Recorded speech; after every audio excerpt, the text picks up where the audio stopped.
Representative Scott Hilton, you are a busy man. You are a legislator from Peachtree Corners, but this is not your first tour of duty under the State House. Tell us about that.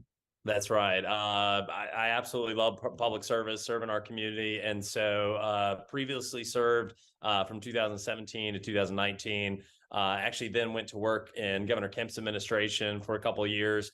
And it was back in the private sector, and the opportunity opened up once again, and friends and family reached out and said, Scott, we'd love you to represent us. And so went through a pretty rigorous campaign and came out the winner. And so just feels great to be back down there. You're right. It's a lot of work, but absolutely worth it. And we're doing great stuff on behalf of Georgia every single day. Now, you went to work in Governor Kemp's administration, but you re-entered the political arena after a couple of years. I imagine, it's just got to be a tremendous stress on the family, finances, your business career. Why would anyone want to go back after they've already done one tour of duty, so to speak? And why would you want to subject yourself to everything that's going on politically? Well, I think we need more people who are just kind of common sense, business-minded conservatives to step up and lead and serve. And so that's why I'm attracted to it. You see kind of a lot of the partisanship and bickering and all that stuff, at least in DC. Georgia, we live in an awesome state, and we love where we live, and we want to keep it that way and keep Georgia one of the best places to live in the nation. And so that's what drew me back in. Yeah, maybe I'm a glutton for punishment, but I've got a very supportive spouse and kids who have really kind of pushed me to do this. I feel like God's kind of given me the time, talent, and ability to do it. And so love the opportunity to step up. I also bring a set of knowledge to the job, having worked in state government as part of the executive branch. Coming back into the legislative side really kind of makes me very knowledgeable as to the operations of government and more effective for my constituents. Take us through the daily routine of being a legislator. We're in the middle of the legislative session right now. I believe adjournment is set for sometime in early mid-March or so. But I imagine right now there are lots of committee meetings. Take us through the entire legislative process, and also talk to us a little bit about when things really start kicking in and you're trying to make that final deadline. Well, first and foremost, I got to give a special shout out to our majority leader, Chuck Efstration from Gwinnett, who set our calendar. Typically that doesn't happen. So we have our entire calendar set.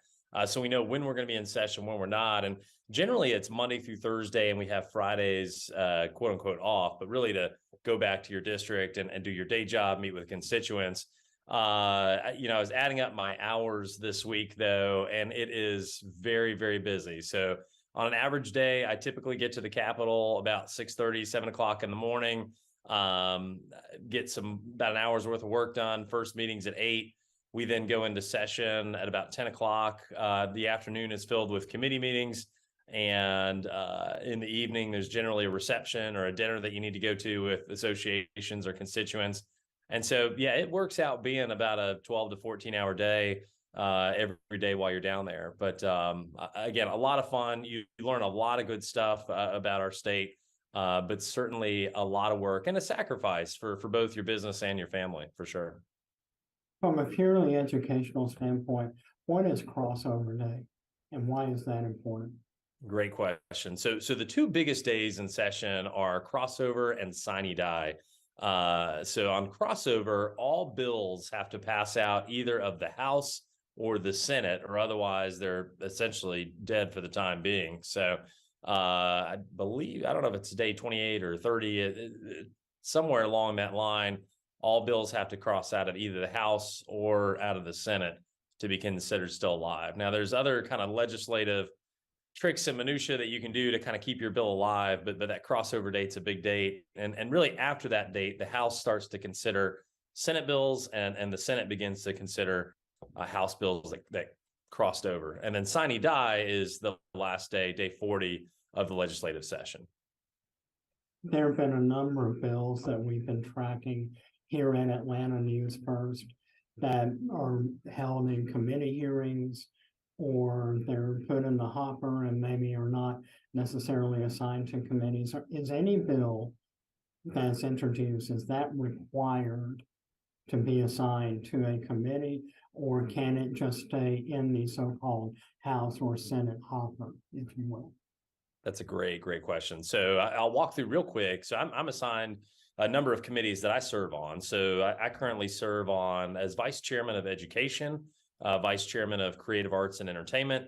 I'm on the healthcare committee, the MARTA committee, and urban affairs. So those are the I think 4 or 5 that I serve on. And then, yes, all bills are introduced, put into the quote unquote hopper. So you get a bill, you get sponsors on the back of your bill. When you're ready to file it, you take it down to the front of the House chamber there, you give it to the clerk. That's where the hopper is. And at that point, the bill has to be read twice. So they announce kind of this bill's been introduced, at which time the speaker assigns all bills to committees. Now, once a bill is assigned to a committee, it doesn't necessarily get heard by a committee. A lot of times bills need more work or adjustments, or they need to talk to constituents that are impacted by the bills. So I was in legislative council, the team that writes our bills. I think they've written about 1,800 bills so far. So a lot of volume, a lot of bills been introduced. But we don't pass all 1,800. In fact, I think we only end up passing maybe about 250, 300 bills in a given legislative session. So let's take an issue that just came up very recently, a renewed push, and this is of interest to all of our Metro Atlanta and City of Atlanta listeners. Obviously, the Buckhead Cityhood bill. That was introduced very recently. At last reading, I don't know that it had actually been assigned to a committee, but how would such a cityhood measure take it through the legislative and committee hearing process? Yeah, so the Buckhead City bill, as with any bill, will get assigned to a committee. Then it's the responsibility of that committee's chairman to call that bill for a hearing. They can decide whether to do a full hearing, meaning that there'll be a vote or action taken on that bill, or they could say, we're just going to do a hearing only and kind of hear it out and decide at a later time whether to hear that again at a hearing, at a committee. And this is where you, the public, really can get a chance to get involved. That's where they hash out a bill through all the specifics and make changes, vote on it. And so committee meetings are really, really important. Both sides, the author of the bill comes and presents the bill to a committee. The committee is able to ask the author questions, propose amendments, substitutes to the bill, and then the public has an opportunity to come and testify on a bill. So there was a meeting, I think, of transportation last night that ran about 4 or 5 hours on a pretty important subject, because really committee chairmen and all of us want the public to give them a full opportunity to voice their opinion on a bill, either for or against. And so the committee meetings are really where things get hashed out. So kind of a little insight into how the sausage is made there. But yeah, all bills kind of go through that process. And I think it's a healthy process. We shouldn't be passing bills left and right just to get things done. We ought to be very deliberative and intentional about the legislation we pass and how it impacts 11 million Georgians in our state. When you were talking about when a hearing is actually called, one of our great investigative reporters, Rachel Polanski, has been following a bill that had a hearing very recently, a hearing only, that would have perhaps prohibited Superior Court clerks from personally keeping the $35 fees that are charged whenever they process a passport. Why would a bill like that be scheduled for a hearing only instead of a full committee vote up or down? Yeah, great question. So being vice chairman of a couple committees, I sit on that process of, deciding which bills, ought to receive a full hearing versus maybe a hearing only. And a lot of it is as we read the bills, as leadership reads the bills, our colleagues read them, we sort of make the decision, maybe this one needs a little more attention or a little more work. Let's let it be hearing only first to kind of work out maybe some of the kinks that the bill might have, and give the author a chance to perfect it first before going to a full up or down vote on a bill. So it's a very healthy process, offering a hearing only. For example, we have our education subcommittee next week that's hearing only, having to deal with the sad reality of suicide and suicide rates in our schools. We really want to dig in deep on that subject. And so hearing only, let's hash out the issues, hear from constituents, and really perfect the bill before an up or down vote. We've talked a lot about the political atmosphere nationwide. We had the State of the Union recently. It seems like every State of the Union address, whoever is in office, there's, some severely partisan behavior from one side or the other. And yet here in Georgia, there are some partisan differences, but from what I'm hearing from you and some other individuals who we've featured here on the Atlanta News First political update, there's a pretty nice level of bipartisanship under the Gold Dome. Is that a correct assumption? You are. I think we'll obviously disagree on some key issues between the parties, but for the most part, 90% of the bills we vote for are nearly unanimous, where we agree. And the environment at a state level, I love so much. It is so different than at a national level, where you see a lot of the partisan bickering, and it's just, I watched the State of the Union. That's not healthy. It's not good. I don't like it. I don't think the average American likes it. The beauty of being here in Georgia and a state legislator is we are so close. We see each other on a daily basis. We don't fly back to different states. We live in the same communities. Some of my best friends are Democrats, and that's not a bad thing. I think we need that. I think it's healthy. There's no party that has a monopoly on good ideas. We may have dramatically different approaches to solving the same problems, but I think it's healthy to hash those out. I do that in a business environment every single day. I don't think politics should be any different. For me being a Republican, I'm always going to stand up for strong conservative values and solutions to issues. But I'm not going to do that at expense of my friends. And so I think that's what most Georgians want is good, sound, common sense folks, just to get stuff done on their behalf. And that's what I love about the beauty of our structure is we meet January to March, and then we go back to our communities. So you're kind of forced to get stuff done and then get the heck out of there, which is the beauty of a part-time legislature here in Georgia. Let's talk about one national issue. There is a pretty solid push among the Democratic Party and President Biden to perhaps move the Georgia 2024 presidential primary up earlier in the year. Secretary Raffensperger came out several days ago in favor of that, but only beginning in 2028. How do you feel about Georgia's currently scheduled political or presidential primary? Are you in favor of moving it up, making it sooner, moving Georgia a little more to the forefront of the national presidential nominating process? And would you support it in 2024 or 2028? I'll tell you, whether it gets moved up or not, I think you can't argue with the fact that Georgia's been the political epicenter of the country for the last 2, 4, 6 years.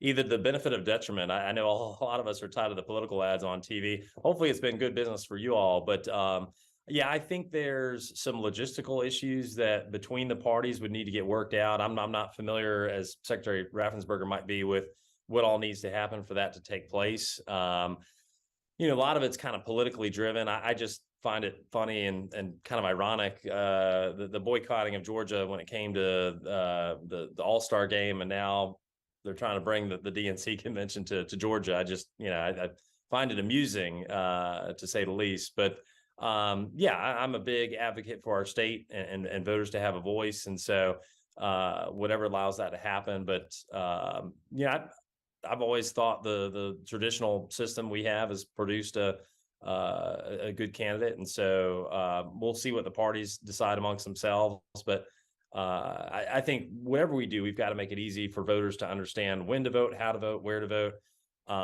That's really, really critical. And so I get a little nervous when we start playing around with dates and different elections and things like that. I think we need to make it easier to vote and more secure to vote here in our state. We are wrapping up this week's edition of Political Update here at the First Alert Desk at Atlanta News First, atlantanewsfirst.com. Final thoughts. What are some of the most important issues that you're tracking this year? Any pet political or interest projects that you're working on? What are your areas of interest? Yeah, great question. Yeah, my areas fall under three categories, and these are issues that I heard from constituents on the campaign trail. Number one is the economy. Scott, we're facing uncertain headwinds right now. You've got a financial background. What's going to take place and what's going to happen? Georgia, because of our good conservative policy, we've got $6 billion of extra tax dollars that we're going to return back to you and put in your pockets. So that's number one. Education, I continue to hear from folks about. We're out of COVID, but students are still suffering either mental health issues or they're a couple of years behind in school. How do we close that gap and give more parents power and choice in their students' education? That's something I'm passionate about. And then public safety. How do we continue to keep Atlanta and our community safe to be able to attract business to our area? So I've introduced a number of public safety measures in this past week, and then look forward in the coming weeks to introducing measures in regards to school choice. So all exciting, great stuff going on down at the Capitol. A lot of exciting things happening this time of year. Georgia continues to be, like you said, the center of the nation's political universe. Thanks to Representative Scott Hilton, Republican from Peachtree Corners, joining us here for Political Update. Thanks for all of you for watching.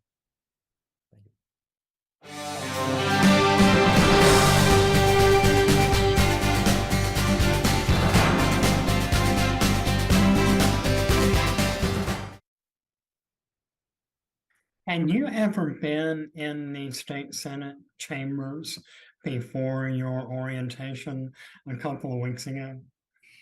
Yes, I actually, so I've been working in politics for the last, decade, over a decade. And so I've actually sat in the Senate gallery and watched state senators, talk about different issues over the years. So it was kind of surreal for me to actually be sitting there and represent my community. What was it like? What was your reaction when you went out onto the floor for the first time? It didn't really hit me until that I was now going to be serving in the state Senate until that moment happened. But I was very honored to be able to have the privilege and the opportunity to be able to serve and be a voice for this newly created Senate district, District 7. And I'm just elated to be here. This is a new district, as you said. Tell us a little bit about how it was created. This includes Gwinnett County. It does not go outside of Gwinnett, but I believe it includes portions of Lawrenceville and portions of Gwinnett. How did the whole district come about? So every 10 years, because of the census, we have to look at, our maps and see where people have moved and how the districts will now look like. And so what ended up happening was there was some redistricting that happened, and this current Senate district that I have now is a merge of two other Senate districts. So Senator Michelle Au used to represent about half of this district, about 3/4 of this district before, and then she was essentially gerrymandered out of this district, and I now have a fourth of about Clint Dixon's old seat. So this is a new seat that's never existed before. I am the first state senator to represent this new geographic area. But yes, every 10 years, the maps change a little bit. But after I won this seat, we actually increased the number of Democrats in the Senate chamber. And so now we're at 23. But this is not your first run at at public office. You really shot for the moon a couple of years ago when you were running in the 7th district. How did that come about? So I've always wanted to, I mean, as I mentioned before, I've been part of this political process. I wanted to make sure that we've always had people that understood our shared lived experiences and positions of power. And I've worked on, so many different races from local, state, federal.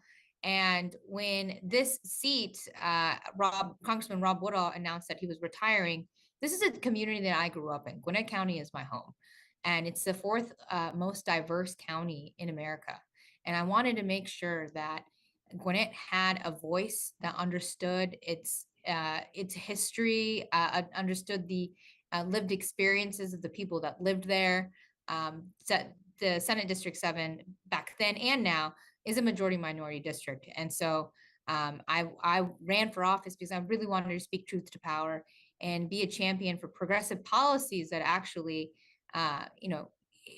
created transformational change for our families and our neighbors. So obviously, I mean, yeah, if I recall, you came in third. I did.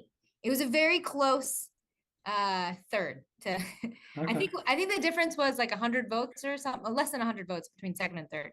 But I'm very proud of the race I ran. A lot of folks thought I was the real underdog. No one was going to vote for me because of my name or my religion. And I think a lot of folks just gravitated to, not only just, towards my story and where I grew up and how I grew up, but also because I wasn't afraid to, talk about the hard issues and I spoke about progressive policies that would really help people. And let's talk about some of those policies. You're in favor of Medicare for all. Have endorsed a $15 an hour federal minimum wage. A lot of these positions have kind of earned you the unofficial moniker of Georgia's AOC, referring to Alexandria Ocasio-Cortez. How do you feel about that moniker? Is that accurate, or would you really rather just be known as Nabilah Islam, state senator from Georgia?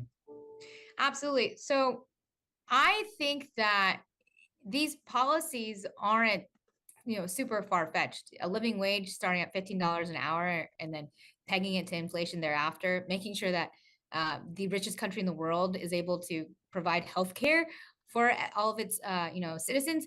Those are, to me, it seems pretty normal. And I would say that as far as being compared to the Congresswoman Ocasio-Cortez, I respect her values and her voice in Congress. But when it comes to me, I tell folks, look, I'm Georgia's Nabilah Islam, and I am my own person, and I'm very committed to making sure that I'm always speaking up for the little guy. Georgia, as has been shown in the most recent election, continues to be a majority Republican, majority conservative state, as evidenced by Governor Kemp's resounding reelection campaign. You're a progressive Democrat. How realistic is it for you and your caucus to really be successful in some of the progressive legislative priorities that you're laying out? So we are in the minority in the Senate and the House. Republicans are in control of, the governor's mansion, the House and the Senate. And so it's going to take time before we can actually outright pass the legislative priorities that we want for the state of Georgia. But that being said, I am working on bipartisan issues that will help Georgians. And speaking of bipartisan issues, I just dropped my first bill this morning. It's in regards to eliminating the sales tax on menstrual products, something that 22 other states have done, including red states. And so this is an issue that, I've been sitting down with my Republican colleagues, and they are in agreement that we should eliminate a sales tax that discriminates based on gender. And so we need to actually, find out, and this would actually help a lot of low-income women in Georgia as well. So there's different areas where we can meet and work together. And I have found that a lot of the folks, on the other side are, they're willing to work on these bipartisan issues. And as far as the Democratic Senate caucus, we're, we are currently at 23 Democrats. We need 29 for majority. So the state, I believe, is moving towards, slowly going to move towards electing more Democrats based on demographic changes. But I'm hopeful that this session and the sessions hereafter, we'll be able to find more common ground with my Republican colleagues and pass some good legislation to help Georgians. And we're talking about bipartisanship and finding common ground, and yet a lot of the national political spectrum seems pretty sharply divided. Is that how it is in Georgia, or when you're working with your new colleagues on both sides of the aisle, are you finding more common ground than not? I'm definitely finding more common ground. Absolutely. It's still early in the session. So, I just had my first committee meeting today for veterans and military and homeland security. But I feel like so far, folks have been really amicable and willing to meet and sit down and figure out how we can work together. I haven't seen any super controversial bills drop as of yet. So as I mentioned, it is still pretty early, but I'm hopeful that since this is the governor's second term, we will hopefully put people over politics and work on some kitchen table issues that will really help everyday people. Now, you're the first Muslim woman elected to Georgia State Senate. Happened just a few weeks ago, this past November. Rua Roman is the first state representative female Muslim elected to the state house.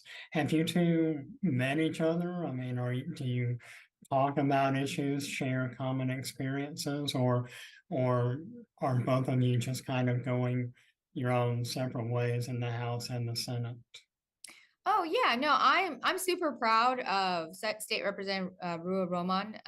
She's a first-time candidate and represents a district that is in my Senate district. So I'm also representing Roman's state senator as well. And during the general election, we definitely did some campaign events together. And I also campaigned with other state representatives within my state Senate district.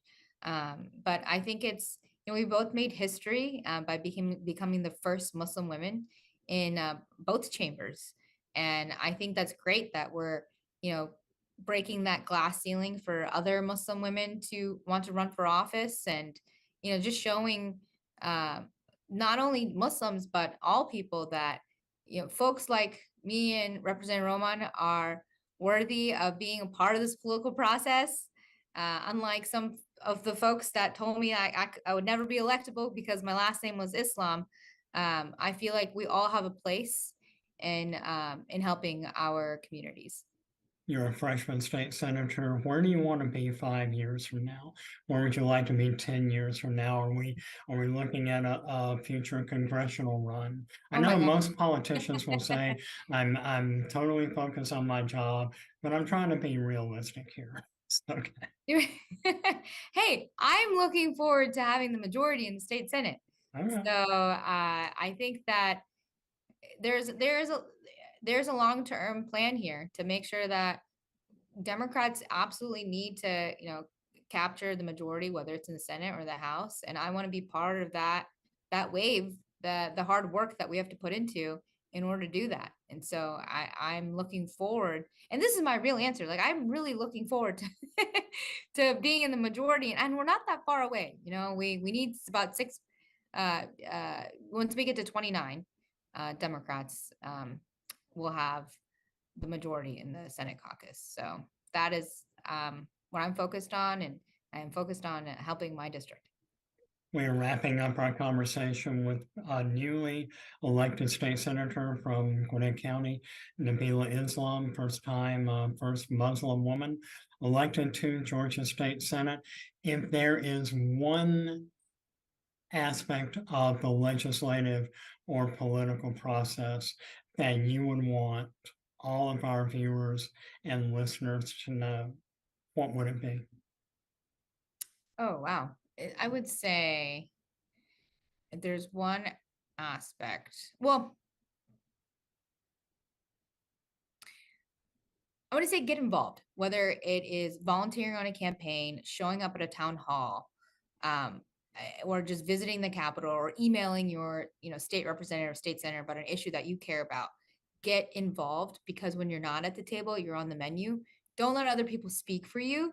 We work for Georgians. We work for our communities, and you need to hold us accountable and make sure that we're listening to folks on the ground. That's why I ran for office, because I just didn't feel like people were listening or they're being outspoken enough. And so progress isn't linear, it ebbs and flows.